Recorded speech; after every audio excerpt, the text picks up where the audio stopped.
پاکستان سے یورپ غیر قانونی طور پر آنے والوں کی زندگی کیسی ہوتی ہے، یہ جاننے کے لیے ہم بات کریں گے 25 سالہ پاکستانی نوجوان ندیم سکندر سے، جو مارچ 2016 میں غیر قانونی طور پر اٹلی میں داخل ہوئے تھے۔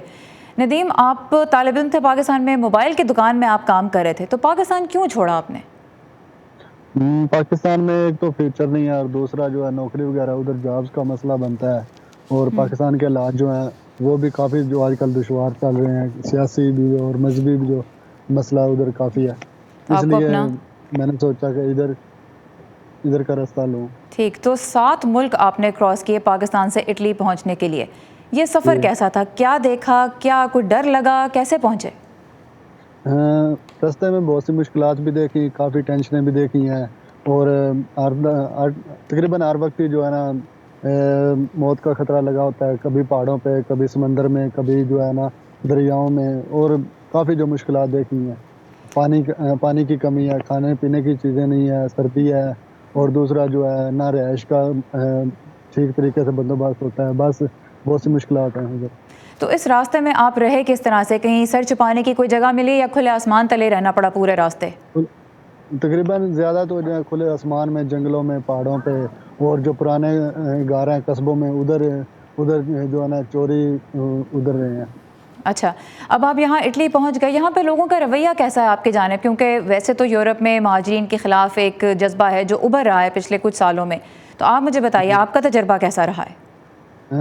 شروع میں جو ہے نا جب پتہ نہیں تھا ادھر کے حالات کا، اور ادھر کے کیا اصول ہیں، کیا لوگوں کے جو مائنڈ ہے کیا سوچتے ہیں جو غیر ملکی ان کے بارے میں، لیکن آہستہ آہستہ جب ان کو پتہ چل گیا کہ یہ ہماری سوچ سے کافی مختلف ہیں، سب ایک جیسے نہیں ہوتے، تو کچھ لوگ ہیں جو ہمیں جو ہے نا اچھا بہیو کرتے ہیں، اچھا جو ہے نا ان کا جو ہے، اور کچھ لوگ ہیں جو ابھی تک اپنی سوچ میں ہی ہیں کہ وہ ٹھیک نہیں کرتے، مطلب سب سے بات چیت تکلیف نہ دہ ان آپ کے لیے طریقے۔ کیا رہا ہے اس میں؟ ابھی آپ جب اٹلی آئے ہیں، آپ کہہ رہے ہیں کچھ لوگوں کا رویہ ہے، کچھ کا اچھا نہیں، آپ کے ساتھ کسی نے کیا اچھا کیا اور کیا برا ہوا آپ کے ساتھ؟ نہیں، میرے ساتھ تو تقریباً سب نے، جو کیمپ والے تھے وہ بھی ٹھیک ہیں، اور اس کے بعد جدھر میں رہ رہا ہوں ابھی، یا پہلے میں کیمپ میں تھا وہ بھی ٹھیک تھے۔ تقریباً میرے ساتھ تو نہیں، لیکن کافی دیکھا ہے کہ جو افریقہ کے لوگ ہیں، یا افغانستان کے ہیں، یا کچھ پاکستانی ہیں جو کام نہیں کرتے، یا ان کا جو کام یا ان کے جو حالات ہیں وہ دیکھ کے یہ لوگ پسند نہیں کرتے۔ اچھا، ابھی آپ کو تو اقوام متحدہ کے کیمپ کی طرف سے ایک اپارٹمنٹ بھی ملا ہوا ہے رہنے کے لیے، جو آپ دوسرے لڑکوں کے ساتھ شیئر کرتے ہیں، پاکٹ منی بھی ملتی ہے تھوڑی بہت، اور کھانے پینے کا خرچہ بھی ملتا ہے۔ کیا آپ خوش ہیں اپنے فیصلے سے؟ اچھا کیا آپ نے یہاں کے؟ ہاں، مجھے اچھا ہے، کیونکہ ایک فیوچر ہے، اور ایک جو ہے نا کل کے لیے بندہ کرتا ہے، اتنی تکلیفیں اور اتنی مشکلات دیکھتا ہے، ابھی سوچا ہے کہ، اور امید بھی ہے، اور یہی سوچ رہا ہوں کہ انشاءاللہ ٹھیک ہے۔ تو دوسروں کو آپ یہ مشورہ دیں گے کہ وہ بھی اسی طرح غیر قانونی طریقے سے آنے کی کوشش کریں نہیں، یورپ؟ میں تو بالکل میں تو کسی کو مشورہ نہیں دوں گا، کیونکہ اتنی جو مشکلات ہیں راستے میں، اور کافی جو ادھر بھی ٹائم لگ جاتا ہے، 2 سال لگ جاتے ہیں، 1 سال لگ جاتا ہے، تو ظاہر ہے میں تو نہیں چاہوں گا کہ غیر قانونی طریقے سے آنا ہے۔ اگر آنا ہی ہے، ضروری ہے، کسی نے آنا ہے، تو لیگل طریقے سے بندہ آ جائے۔ ابھی کیا فیوچر دیکھ رہے ہیں؟ ابھی اپنے آپ کو سیٹل کرنے کے لیے آپ کو مزید کیا کرنا ہے؟ ابھی ایک تو ڈاکومنٹس کا جو پروسیس چل رہا ہے اس کا انتظار ہے، وہ مل جائیں گے، اور دوسرا جو ہے نا کام وغیرہ کی تلاش میں، کوئی کام مل جائے تو چھوٹا وہ بھی کر لیتے ہیں، بس ٹھیک ہے، اپنا حساب کتاب چل رہا ہے۔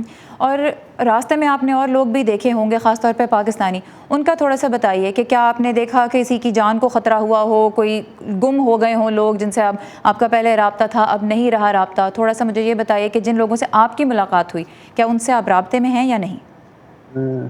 کافی لوگ ہیں جن سے راستے میں میری ملاقات ہوئی، اور بعد میں، لیکن ابھی تک ان کا نہیں پتا کہ وہ کدھر ہیں، کس سال میں ہیں، اور کس ملک میں ہیں، کیونکہ اتنے سارے ملک میں کراس کر کے آیا ہوں غیر قانونی طریقے سے، اور مجھے نہیں پتا کہ وہ ابھی کدھر سٹے کر رہے ہیں، ہو سکتا ہے گریس ندیم یونان میں۔ سکندر، ہم سے بات کرنے کا بہت شکریہ، تھینک یو۔